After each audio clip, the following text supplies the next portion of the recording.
विधान करायचं आणि चिवडाचं महत्व काय आहे हे शिकलो. त्याच्यानंतर 75 मी शिकलो. उदाहरणार्थ कसं जगावं, कसं बोलावं, कसं चालावं, कसं वागावं. आणि जो व्यक्ती सकारात्मक दृष्टिकोनाने विचार करतो तो सरळ मार्गाला लागतो.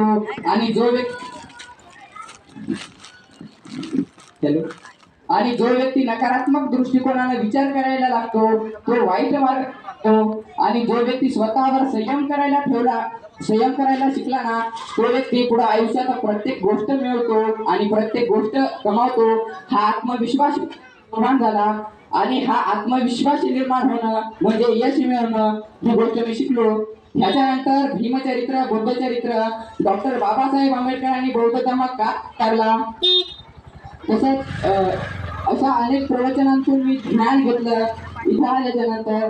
आणि मी इथून घरी गेल्यानंतर सुद्धा सर्व प्रकारच्या नियमांचं पालन करेल. जसं की मी प्राणी हत्या करणार नाही, मी खोटे बोलणार नाही, मी चोरी करणार नाही किंवा चोरीला सहाय्य करणार नाही. मी इथून पुढे आयुष्यात कधीच धूम्रपान करणार नाही. सर्वांसोबत म्हणजे दुसऱ्या व्यक्तीची निंदा करणार नाही, दुसऱ्या व्यक्तीला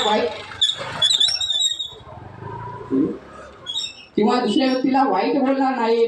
सर्वांसोबत आदराने आणि राहील अशी मी प्रतिज्ञा करतो. तसेच मान्यवरांनी मला स्टेजवर येऊन बोलण्याची संधी.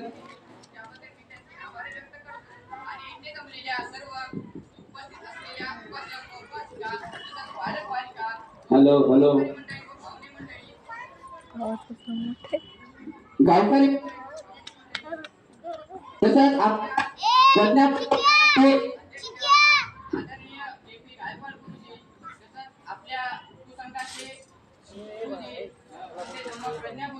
तुम्ही पण माझं मनोगत अगदी शांत मनानं ऐकून घेतल्याबद्दल मी तुमचे पण आभार व्यक्त करतो. आणि त्याचबरोबर माझं मनोगत समजलं असं मी जाहीर करतो. धन्यवाद.